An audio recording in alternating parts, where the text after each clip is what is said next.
The story of the kings and queens of England is more surprising than you might think. It's a fine drama, 1,000 years of tales of lust and betrayal, of heroism and cruelty, of mysteries, murders, tragedies, and triumphs.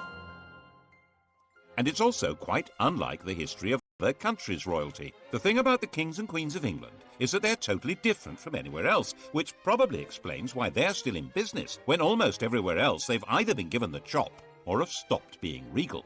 This programme looks at England's monarchs from the death of Queen Anne to the accession of Victoria. Well, Britain's monarchs, actually. And if you look at Europe at the start of this story in 1714, you'll see just what I mean. A European king is an absolute ruler. Louis XIV, Peter the Great, Philip V of Spain, Frederick William of Prussia, all men of unlimited power. It's not like that in Britain. Queen Anne has died. There are no Protestant Stuarts left. The Protestant line to the English throne now passes through James's granddaughter, Sophia, who had married a German prince with the title of Elector of Hanover, and then from her to her son George Louis, who's inherited that antiquated title. Into one quarter of the royal coat of arms pops the amazingly complicated device of a 54-year-old German princeling. And when he comes to England for his coronation, he knows perfectly well that he's not going to be anything like those other rulers. He will be almost powerless. So it really doesn't matter that he can't speak a word of English. At the opening of Parliament, King George stood in silence while his words were read by the Lord Chamberlain. The crown that had belonged to Normans, French Plantagenets, Welsh Tudors and Scottish Stuarts had now passed to the German Hanoverians. The new king's son, George Augustus, arrived from Herrenhausen to take his seat in the House of Lords as Duke of Rothesay, heir to the throne. Before leaving Germany, he proudly declared, "I have not a drop of blood in my veins which is not English." Rothesay, of course, is a Scottish dukedom. George Augustus did share one trait with his father's English subjects, a hearty dislike of King George, and for the same reason. 20 years before George became King of England, something very mysterious had happened to his wife's best friend, the dashing Count Königsmarck. His wife, Princess Sophia Dorothea, had come to detest her husband, who spent his time either engaged in endless European wars or enjoying his various mistresses. Königsmarck tried to help her escape from Hanover. He failed.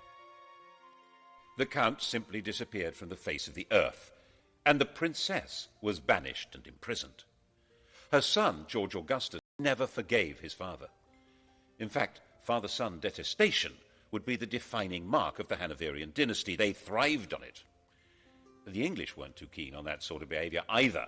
They might have been more sympathetic if they'd approved of the two mistresses that George brought with him, but they called them the Maypole and the Elephant, and decided they were simply greedy Germans with their snouts in the trough.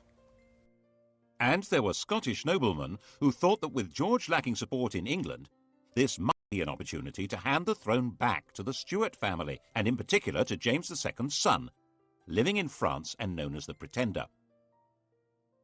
The French thought this would be a great idea.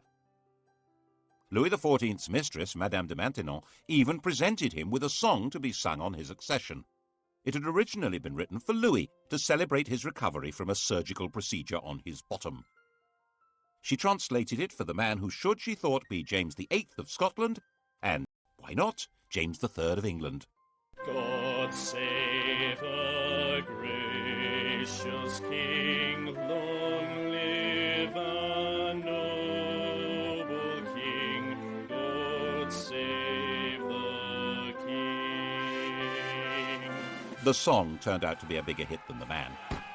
The Jacobite Rising of 1715 was a complete flop, and after spending a couple of months wandering around the Highlands, James went home to France. George's throne was safe. He spent every winter in Hanover and left the government of England to his ministers. His own work was done by a new figure, the Prime Minister, a politician acting as a king's substitute. The first man to take on this role was Robert Walpole. Since Walpole didn't speak German, the pair of them communicated in schoolboy Latin. King George died a sudden death in 1727 while in Hanover, aged 67.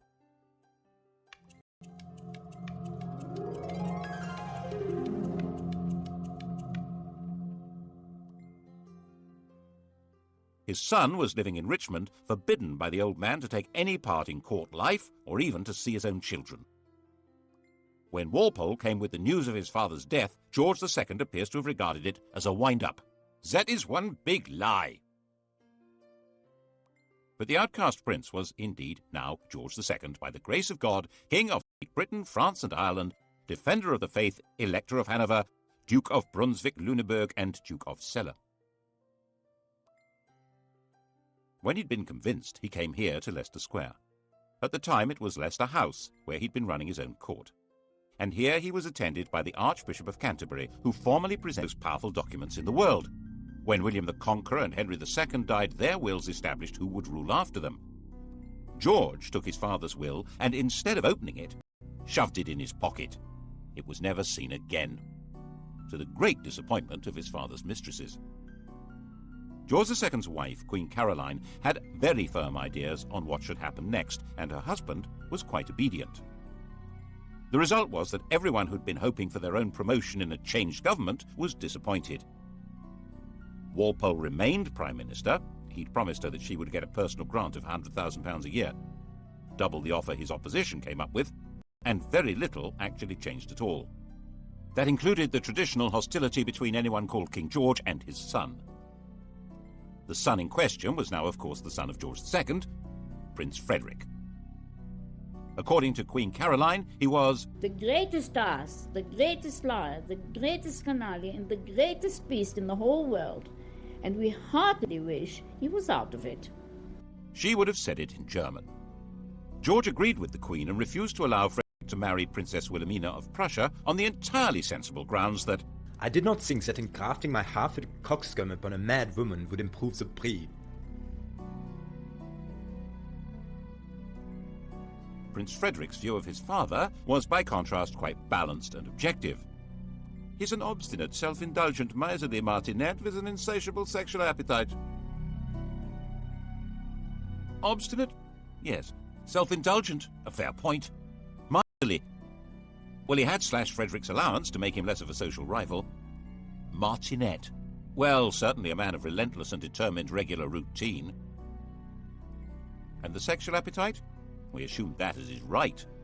For instance, he began seriously lusting after the beautiful young wife of the Count of Volmoden when he met her in Hanover in 1735, and he told the Queen that, "You must love the Volmoden, for she loves me." The popular view of the king was that he was a randy buffoon.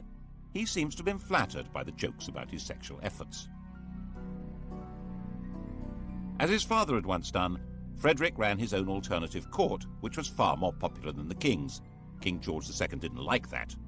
Mein Gott, popularity always makes me sick, but this makes me vomit. The pair of them even patronized rival operatic outfits. The king and his entourage went to see Handel at the Haymarket. Handel had written George's coronation anthems. His music was grand and glorious, altogether suitable for magnifying the greatness of a self-important royal personage.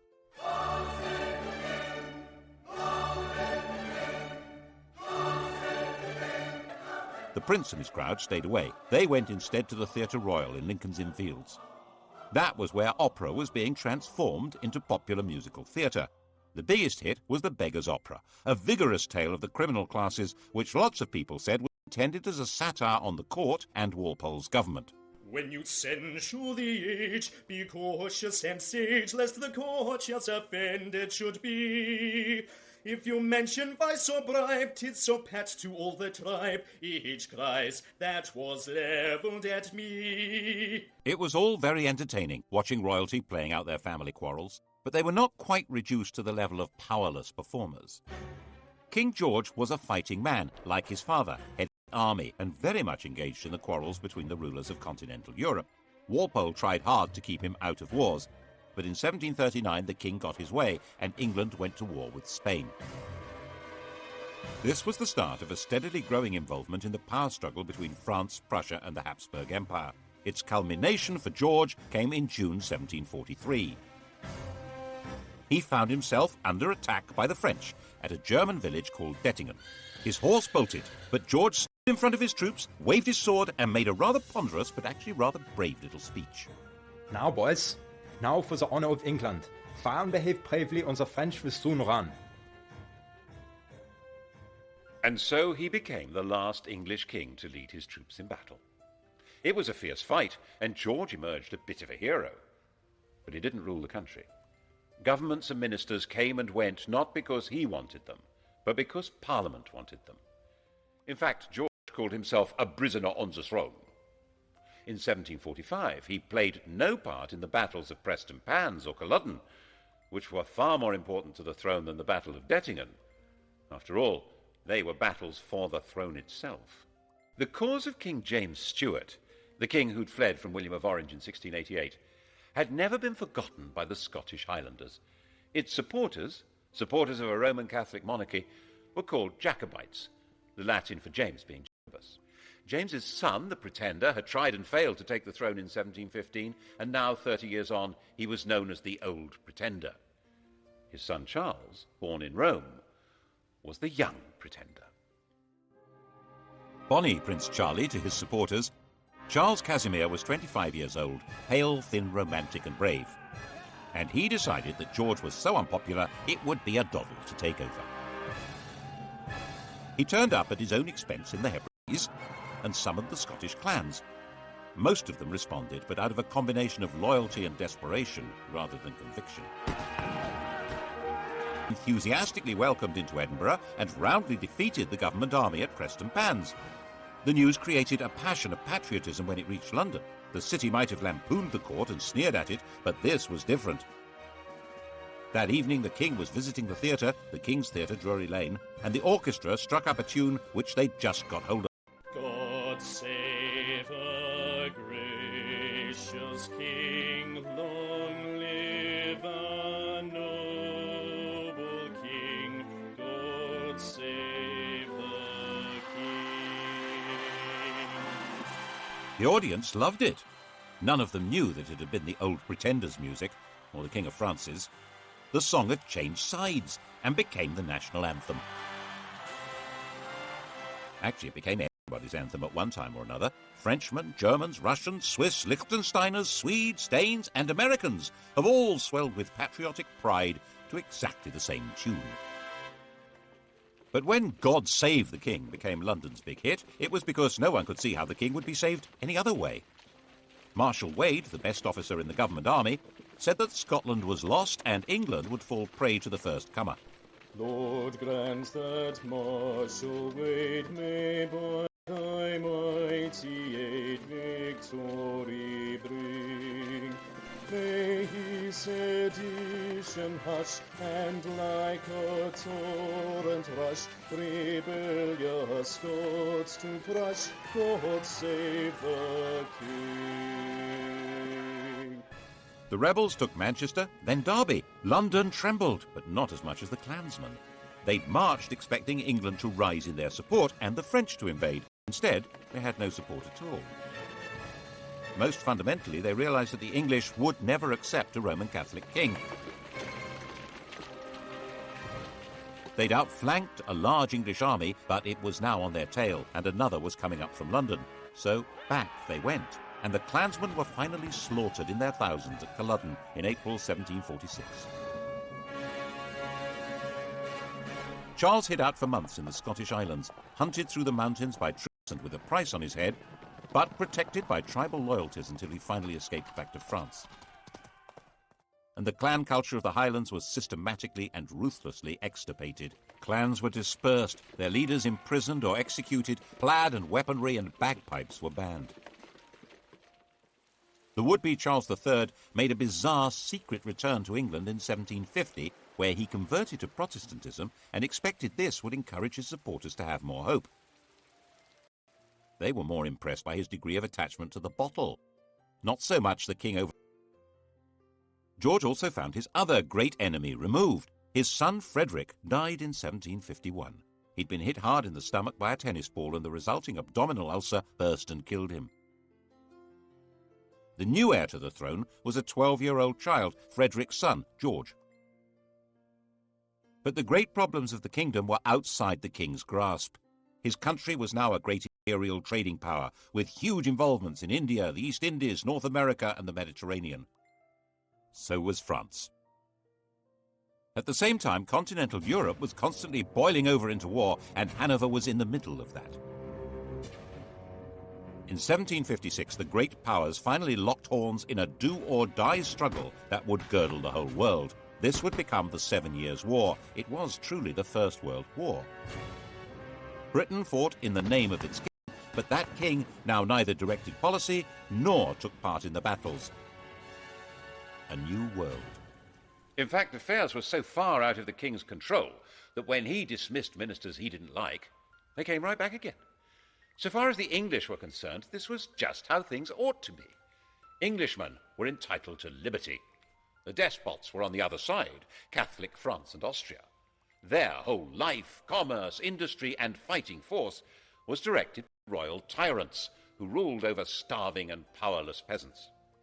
And on the other side, Protestant Britain, whose commerce was run by men of business, whose industry was directed by free tradesmen, whose army and navy were run by heroes and manned by proud free men, and whose court was the centre of society, not of autocratic power. And that was how many of the British really did see it. Of course, they were also fighting with despotic Prussia, but that was a minor detail. The general perception was that this was a war of free Britons against European despots. Poor George died at the height of the war in 1760, and it didn't matter at all.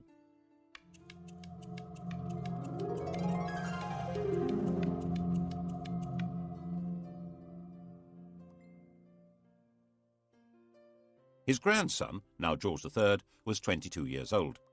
He had been brought up by his mother, a German princess, in her imitation of the very deferential court of Hanover. He learned the European idea of what a king should be, an enlightened despot whose power was absolute and was to be used for the benefit of mankind. This was, of course, very far from the English notion of kingship, in which the king was the leading figure in society, but whose power was entirely controlled by Parliament. He immediately set to work as a bossy, quick-speaking man. He read widely. He was fascinated by machinery and agriculture.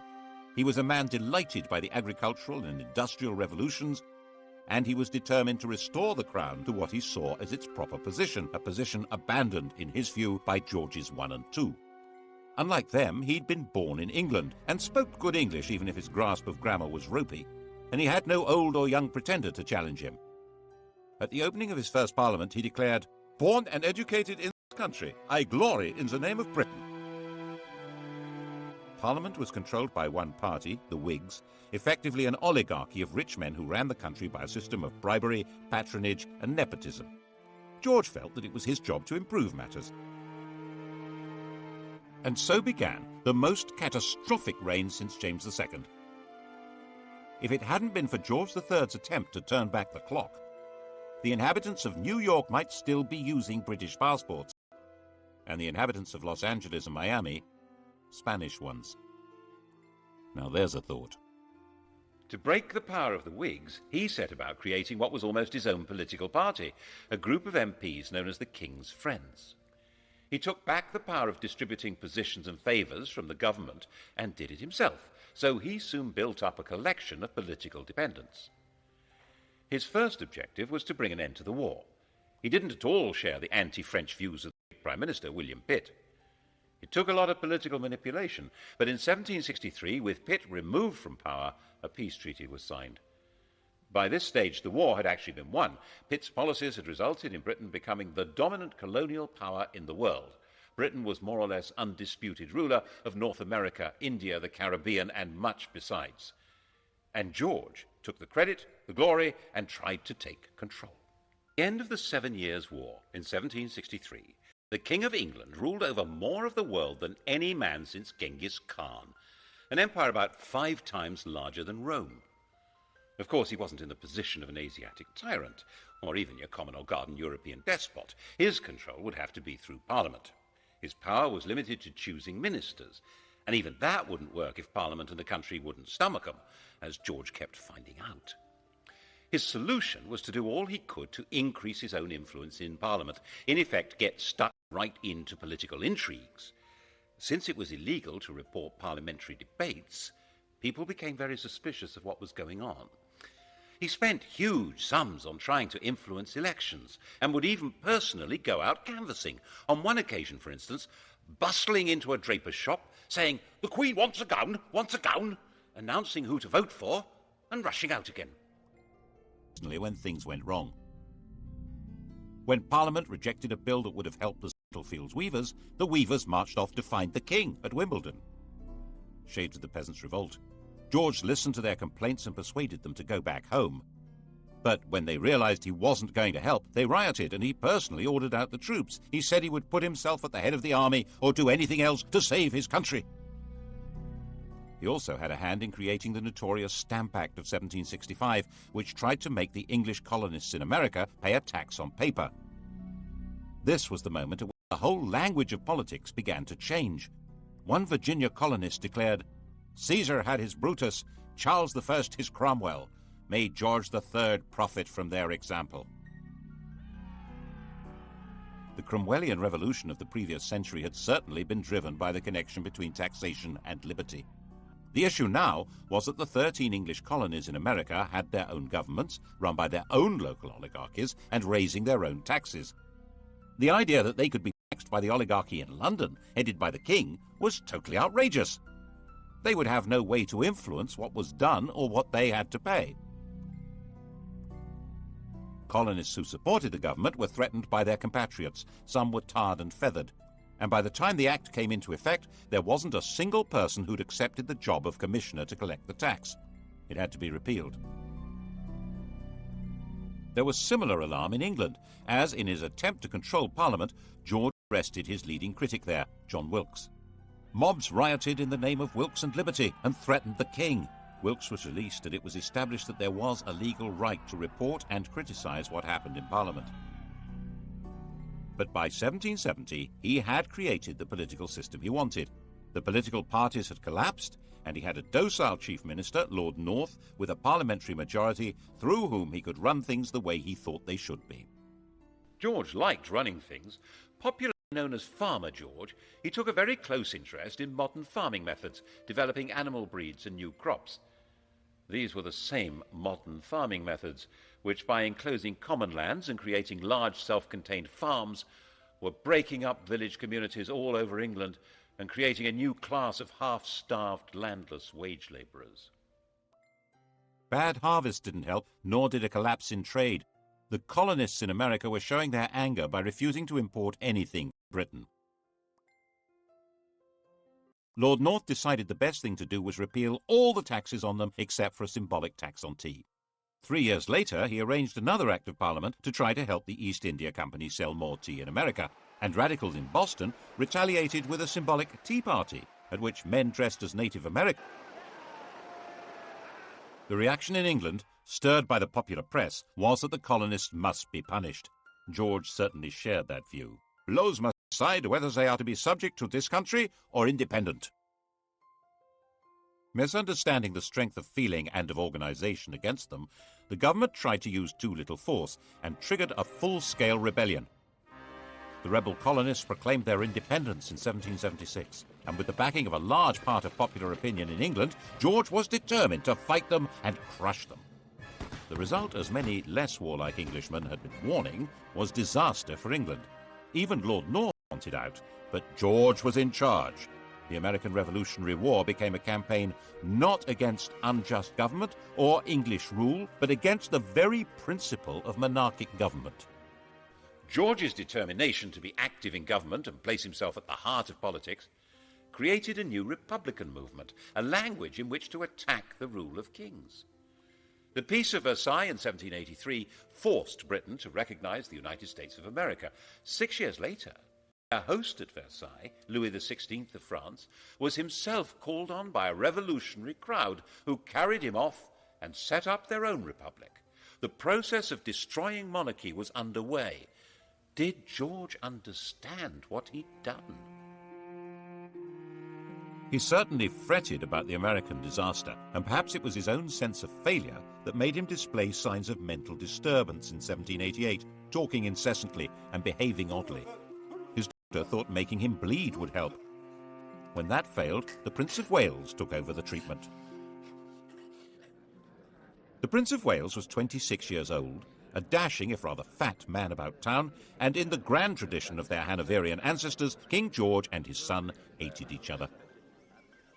The prince lived in the house bought for his mother, the Duke of Buckingham's magnificent home near St James's Park. It was still called Buckingham House. He liked it so much he eventually built a rather dull palace for it.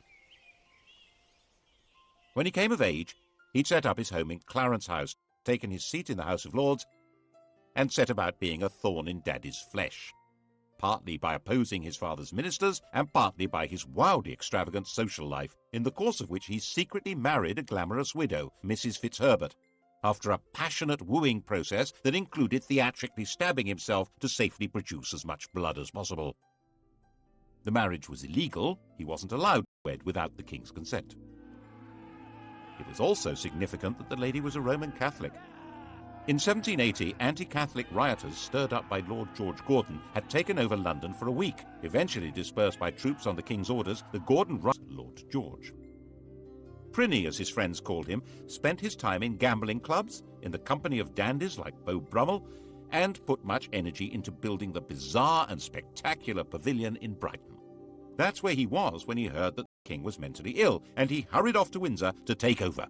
28 years old, he was going to be regent. When the king saw his son, he physically attacked him. He threw Prinny against a wall. The poor boy burst into tears. There was then a huge political battle over what powers the regent would be allowed to have. His own bunch of politicians led by Fox on one side and the king's led by Pitt on the other.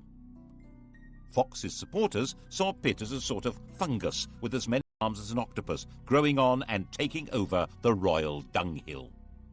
And the Prince of Wales brought in his own physician to treat the king or torture him.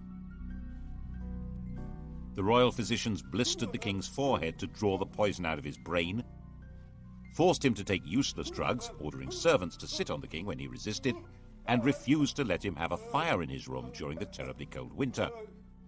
All this when the country was anticipating French invasion and radical revolution, and volunteer regiments were being formed as a desperate line of defense. Very desperate. Finally, new physicians were brought in who gave the king gentler treatment, and he recovered. In 1801, before the arguments over how the regency would function had been resolved, the king was back in charge. But not in the way he had been. The American defeat had been a personal disaster for him and dramatically weakened his political position. In an effort to reassert it, he'd installed a 24-year-old as Prime Minister and Chancellor of the Exchequer, thinking that here at least was a politician he could control. But William Pitt's son, Pitt the Younger, was shrewd, capable, and fully understood that George depended on him, so he held all the cards. And it was Pitt who had to decide how to deal with the spread of revolutionary Republican ideas from America and France into England. The same ideas that had been voiced in America about no taxation without representation were being heard in England, where huge new manufacturing towns had grown up, which had no member of Parliament. 3 years after the French Revolution, political reform societies called corresponding societies were founded in England. Riots were breaking out in the Midlands, in East Anglia, in Scotland. Attempts were made to kill the king. He was booed and stoned in London. And the French legislature passed a fraternal decree offering aid to all peoples seeking to throw off the chains of tyranny. Once war began with revolutionary France, political radicalism was plainly treason, wasn't it? The government decided on a policy of definitely without trial. The government charged people with treason for organizing public meetings calling for political reform. When they were acquitted, acts were passed which extended the definition of treason to include speaking or writing or bringing the king or his government into contempt. To back it up, a system of internal spying, an agent provocateur, was instituted. Postmasters were given the job of reporting to the Home Office anything suspicious that they heard or that went through the mail. Public meetings needed special licenses. When William Blake, the artist, found a soldier in his garden, he drove him out, shouting, "Damn the king and damn all his soldiers, they're all his slaves." Bad idea. He was put on trial for sedition. The king himself was actually quite popular. He was generally seen as a kind-hearted, slightly bufferish sort of a person, but he was still ultimately in charge of what was going on. And when even Pitt insisted that Catholics would have to be allowed the same rights as Protestants and permitted to stand for Parliament, George forced him to resign. The issue had come to the fore because of Ireland. If England had some potential revolutionaries, how many more had Ireland, a land where an oppressed Catholic majority were ruled by imported Protestant colonists and an ideal staging post for a French invasion? In 1801, Ireland was incorporated into Great Britain, creating the United Kingdom. It was an attempt to make Ireland more secure. The fact that at the same time the king formally abdicated his meaningless title of King of France shows exactly where the threat was coming from. But if Ireland was to be truly united with England, there would have to be Catholic emancipation. And King George wouldn't have it. Whatever might have happened could not have been worse than what did. Ireland still bleeds now. The shadow of George III lies over the history of the world more darkly than most people realize. As with the American disaster, it seems as though one part of his mind was determined to make him feel the full weight of his responsibility, and once more his mental state degenerated. He made a slow recovery, enough to sack his ministers in 1805 when they tried to lift the restrictions on Catholics becoming military officers. But he was becoming blind and infirm, and in 1810 his mind finally collapsed. No one's quite sure what was wrong with him, but a strain of hereditary insanity had run through the royal family ever since Henry V's marriage to Catherine de Valois. Blind and deaf, suffering from abdominal pains and dementia, his body lived on, but his reign was over. Prinny took over at last.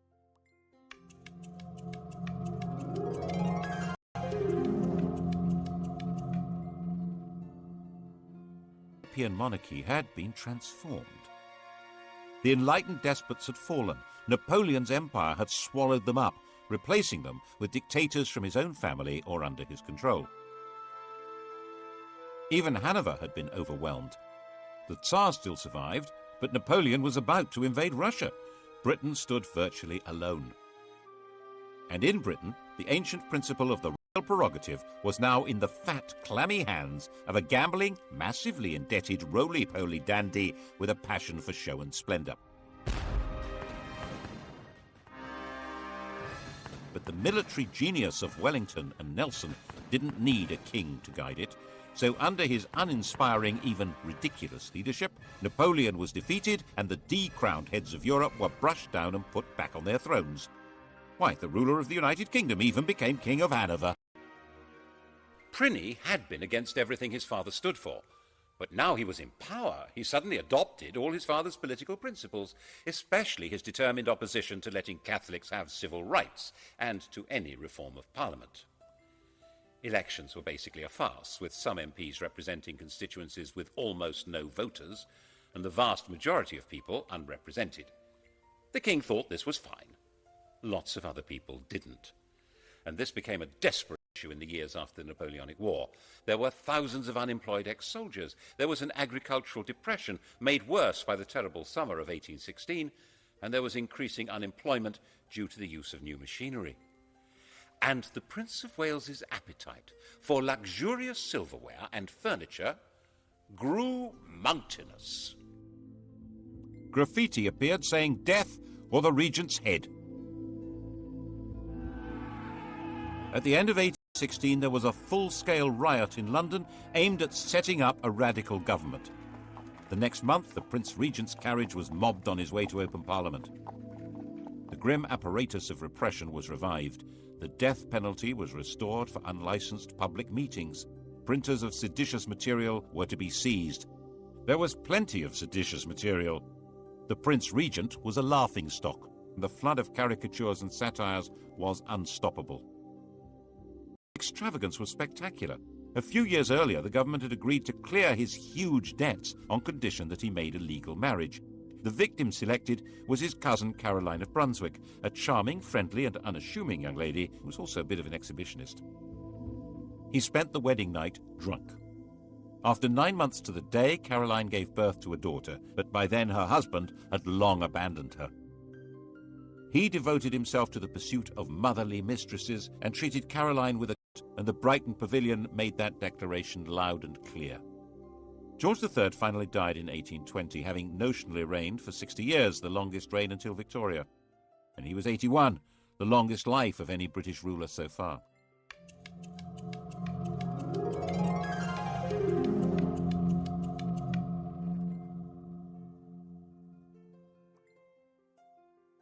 Pliny was now king. His wife Caroline now decided to come to England from her exile on the continent and take her place at her husband's coronation. An immediate attempt was made to pass an act of parliament divorcing the royal couple, but it was dangerously unpopular and had to be abandoned. She turned up for the coronation at Westminster Abbey, but the door was closed in her face. The coronation, fabulously expensive, was performed in complete privacy.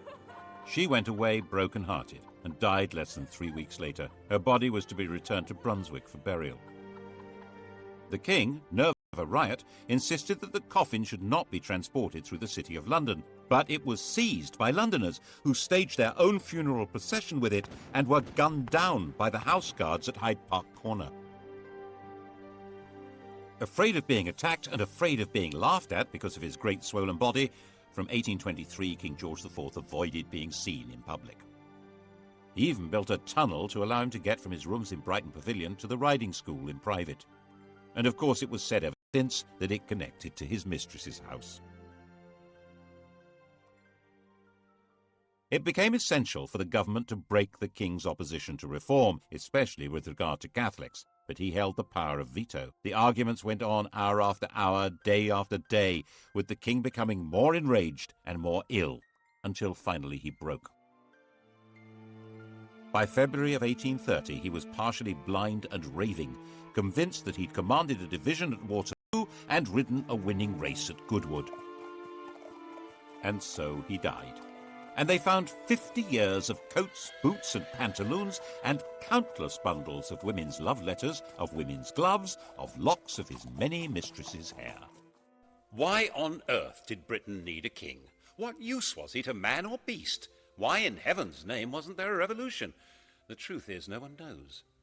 Some historians think it was a result of Methodism becoming popular, diverting poorer people's energy from politics into religion. Some think it was patriotism in the age of empire, that king and country was a slogan that helped people pull together against Napoleon. But perhaps, given the riots, rebellions and mutinies, it was due more to the efficiency of the police state and the forcefulness of repression. And lurking at the back of people's minds was the distant memories, echoed and made more terrible by the vision of the guillotine in France. Always keep a hold of nurse, for fear of finding something worse. Despite George's enthusiastic sexual enterprise, he had only produced one legitimate child, and she died in childbirth. The heir to the throne was his brother William, who was 54.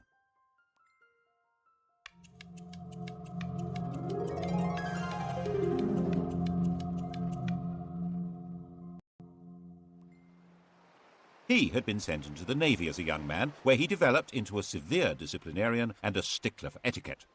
After he left, he took an actress, Mrs. Jordan, as his mistress, had lots of illegitimate children, and was given to making tactless speeches with not much intelligence. He eventually had made a royal marriage to another German Protestant princess, and Mr. King and Mrs. Queen lived at Bushey to the north of London, like a quite ordinary couple. Insisted that his coronation should only cost a tenth of his brother's, and he was known to give people a lift in his carriage. All this made him rather popular, but when it came to parliamentary reform, he turned out to be as resistant as any other Hanoverian king. By now the popular pressure for changing the voting system into something more representative was virtually irresistible, giving more men the vote, having MPs for the new towns and secret ballots. This would give the Commons more power, so the House of Lords was resisting it, and William sided with them. By 1832, there seemed a real possibility of civil war or revolution. It's possible that if the royal family were part of the aristocracy, as in every other country with a king, that would have happened. But the king and queen had their family roots in Germany, and there was no natural alliance between them and the great aristocratic families. William was weak and was forcefully persuaded to give way, and Britain was started on the road to democracy. After the Reform Bill of 1832, with no more rotten boroughs and greatly reduced scope for electoral corruption, it was no longer possible for the king to play politics inside Parliament to the same extent. The monarchy would now be forced back into its constitutional box, and it was no longer sufficiently dangerous to be worth the trouble of a revolution. When he died in 1837, William's legitimate children were already dead. The heir to the throne was the daughter of his brother Edward, a young girl of 18. She would make a demure and pretty little queen who could leave the business of running England to the professionals. Couldn't she?